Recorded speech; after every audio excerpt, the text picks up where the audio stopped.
tầm muối ngon.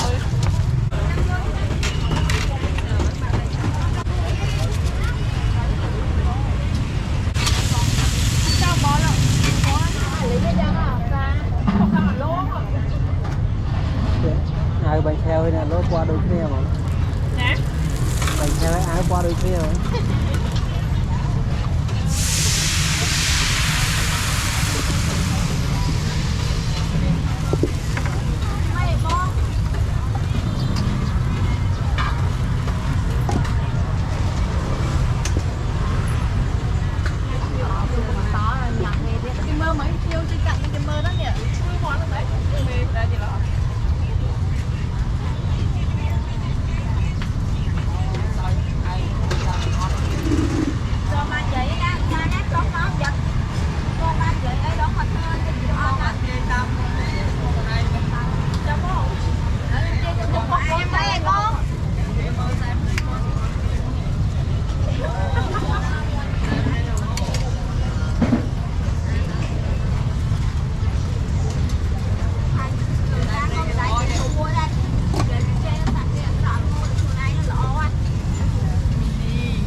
Thôi nè. Dạ. Thôi. Đi, không ai ăn luôn sao? Luộc đây thật. Ăn luôn không có con trai. Ba con bé nó lấy. Cái con thằng này. Ôi mà thôi. Con ơi, không bánh mỏi đặt bánh trùng ở tiêu xa. Đi bánh trùng ta, bánh trùng. Bánh trùng con cái đây là con với con bánh mà tiêu xa. Pi mẹ con bánh đặt pi bánh không? Bánh trùng pi rồi. Ở trên mình đây. Chị tới nè. Con. Lên. Đi lên thì con em đang ở nã tay ma đây. Đặt cơm pi. Ông mẹ biết có hai mà. Đây đọc pi hai xì ốt pi mới đi qua mẹ. Xì ốt pi mới đi qua mẹ. Nói hả? Con đẹp. Nhưng mà vô bà lái nó chan kia đó. Hồi xưa má thằng nào thích đi mua con này. Ta lên nhé. Tôi chào cho mày thằng ba. À, để ta lên phát tay.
vô mát không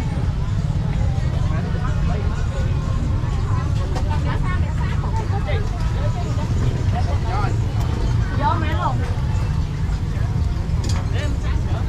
mày chán xém luôn mày chán anh bắt của bán đây ai bỏ cho nhau tại có thèm á tập kèm xanh ấy cha này mình sẽ chú kìa lên một voi sao này thử con quay đây vùng cái chữ mới đó cho thằng mũi ngon trong nhâm sạch chú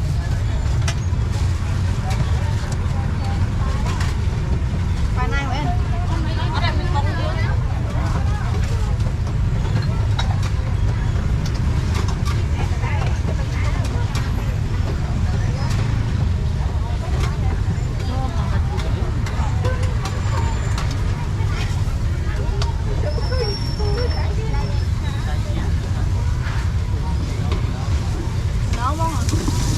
nó mong được sang nữa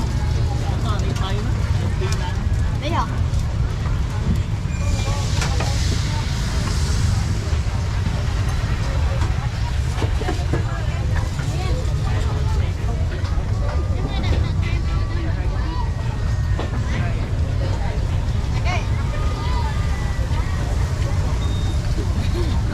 mặt ấy à bố mặt ấy à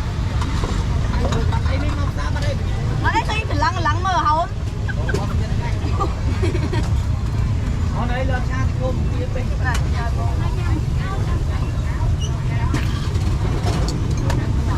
chưa coi một cái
Mở cuốn nó bán nó bạn.